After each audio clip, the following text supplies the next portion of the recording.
എല്ലാവർക്കും നമസ്കാരം. ഇന്ന് നമ്മൾ വന്നിരിക്കുന്നത് നമ്മുടെ നാടൻ സ്റ്റൈലിലുള്ള ഒരു റെസിപ്പി ആയിട്ടാണ്. 4 മണിക്കൊക്കെ നമ്മുടെ അമ്മമ്മമാരും ഒക്കെ ഉണ്ടാക്കി തരുന്ന ഓട്ടടയുമായിട്ടാണ് നമ്മളിന്ന് വന്നിരിക്കുന്നത്. ഗോതമ്പ് പൊടിയും വാഴയിലൊക്കെ വെച്ചിട്ടുള്ളൊരു റെസിപ്പിയാണ്. അപ്പോൾ നമുക്കിതിലേക്ക് വേണ്ടിയിട്ട് 1 കപ്പ് ഗോതമ്പ് പൊടിയാണ് എടുത്തിരിക്കുന്നത്. ഇതിലേക്ക് കുറച്ച് ഉപ്പിട്ട് കൊടുക്കാം. ഒരുപാട് വേണ്ട, ഒരു നുള്ള് ഉപ്പ് മതി. ഇനി നമുക്കിത് നന്നായിട്ടൊന്ന് കുഴച്ചെടുക്കണം. അപ്പോൾ ഈ ഓട്ടടയ്ക്കൊക്കെ കുഴയ്ക്കുമ്പോൾ കുറച്ച് ലൂസായിട്ടാണ് കുഴയ്ക്കേണ്ടത്. അപ്പോൾ നമ്മൾ 1 കപ്പ് മാവിന് 1 കപ്പ് വെള്ളം തന്നെ എടുക്കാം. അപ്പോൾ അതിൽ നിന്ന് ഞാൻ എത്രയാണ് കറക്റ്റ് വെള്ളം എടുത്തതെന്നുള്ളത് പറയാം. കുറേശ്ശെ വെള്ളം ഒഴിച്ചു കൊടുത്തിട്ട് ഇതുപോലെ ലൂസാക്കി ഒന്ന് കുഴച്ചെടുക്കുക. അപ്പോൾ നമ്മൾ ഇത്രയും വെള്ളമാണ് ബാക്കി വന്നിട്ടുള്ളത്. 3/4 കപ്പിൽ കൂടുതലായിട്ട് നമ്മളിതിലേക്ക് എടുത്തിട്ടുണ്ട്. ഇനി നമുക്കിതിലേക്ക് ഫില്ലിങ്ങിന് വേണ്ടിയിട്ട് തേങ്ങ വേണം. അപ്പോൾ തേങ്ങ എന്ന് പറയുമ്പോൾ ഒരു 1/4 മുറി തേങ്ങ, അത് നിങ്ങളുടെ ഇഷ്ടത്തിന് എടുക്കാം. ഇതിലേക്ക് ശർക്കര ചീകിയതും കൂടെ ചേർക്കാം. ശർക്കരയ്ക്ക് പകരം നിങ്ങൾക്ക് പഞ്ചസാരയും എടുക്കാവുന്നതാണ്.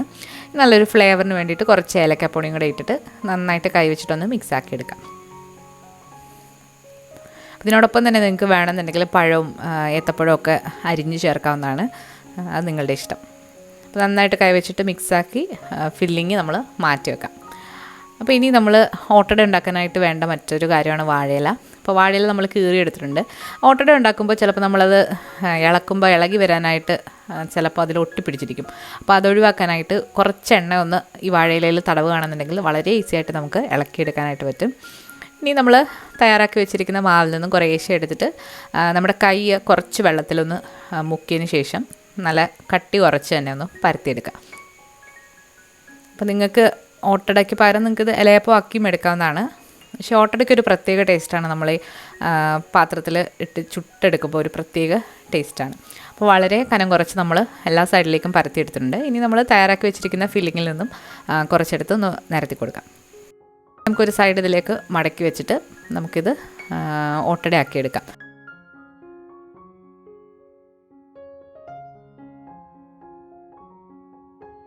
നമുക്ക് 1 കപ്പ് ഗോതമ്പ് പൊടിക്ക് നമുക്ക് 4 ഇതുപോലെ സൈസിലുള്ള ഓട്ടട ഉണ്ടാക്കിയെടുക്കാനായിട്ട് പറ്റും. അപ്പോൾ എല്ലാം ഇതുപോലെ ഒന്ന് ഫോൾഡ് ചെയ്തിട്ട് നമുക്കിത് ചുട്ടെടുക്കാം. അപ്പോൾ നമ്മൾ ഓട്ടട ചുടാൻ വേണ്ടിയിട്ട് ഇതുപോലെ ഒരു ഇരുമ്പിൻ്റെ തവയാണ് എടുത്തിരിക്കുന്നത്. ഇരുമ്പിൻ്റെ തവയോ അല്ലാന്നുണ്ടെങ്കിൽ നിങ്ങൾക്ക് മൺചട്ടിയിലോ ഇത് ചെയ്തെടുക്കാവുന്നതാണ്. അപ്പോൾ ഇങ്ങനെ വെച്ച് കൊടുത്തതിന് ശേഷം ഇതിന് മുകളിലായിട്ട് വേണമെന്നുണ്ടെങ്കിൽ എന്തെങ്കിലും ഭാരം എടുത്ത് വെക്കാം. അല്ലാന്നുണ്ടെങ്കിൽ അടച്ചു വെച്ച് ചെറുതീയിലിട്ട് 2 സൈഡും തിരിച്ചു മറിച്ചു വിട്ട് നമുക്ക് കുക്ക് ചെയ്തെടുക്കാം. അപ്പോൾ തീ കുറച്ച് വെച്ച് സമയം എടുത്തിട്ട് വേണം അത് കുക്ക് ചെയ്തെടുക്കാനായിട്ട്. അപ്പോൾ നമ്മൾ അതേ തവയിൽ തന്നെ ഒന്നും കൂടെ വെച്ച് കൊടുക്കുകയാണ്. 2 എണ്ണം ഒരേ സമയം വെക്കാം. അപ്പോൾ അടച്ചു വെച്ച് നന്നായിട്ട് തന്നെ നമുക്കൊന്ന് ചുട്ടെടുക്കാം. നിങ്ങൾക്ക് ഗോതമ്പ് പൊടിക്ക് പകരം നിങ്ങൾക്ക് അരിപ്പൊടിയും എടുക്കാവുന്നതാണ്. പക്ഷേ ഗോതമ്പ് പൊടി വെച്ചിട്ട് ചെയ്യുമ്പോൾ ഒന്നുകൂടെ നല്ലൊരു ടേസ്റ്റാണ്. അതുപോലെ തന്നെ കുറച്ചുകൂടെ ഹെൽത്തിയാണ് ഗോതമ്പ് പൊടി വെച്ചിട്ട് ചെയ്യുമ്പോൾ. അപ്പോൾ നമ്മുടെ ഓട്ടയുടെ ഇവിടെ റെഡി ആയിട്ടുണ്ട്. വാഴയിലൊന്നും അതിൽ ഒട്ടിപ്പിടിക്കാതെ നല്ലതായിട്ട് തന്നെ വന്നിട്ടുണ്ട്. നല്ല ടേസ്റ്റാണിത് ഉണ്ടാക്കാനായിട്ട്. അപ്പോൾ ഇതുവരെ ഉണ്ടാക്കി നോക്കാത്തവർ തീർച്ചയായിട്ടും ഒന്ന് ഉണ്ടാക്കി നോക്കണം. നമ്മുടെ പഴയൊരു നൊസ്റ്റാൾജിയാണ്. അപ്പോൾ ഇന്നത്തെ ഈ വീഡിയോ ഇഷ്ടമായാൽ നിങ്ങൾ ലൈക്ക് ചെയ്യാനും ട്രൈ ചെയ്ത് നോക്കാനും മറക്കരുത്. പുതിയ റെസിപ്പി വീഡിയോ ആയിട്ട് നമുക്ക് വീണ്ടും കാണാം. താങ്ക്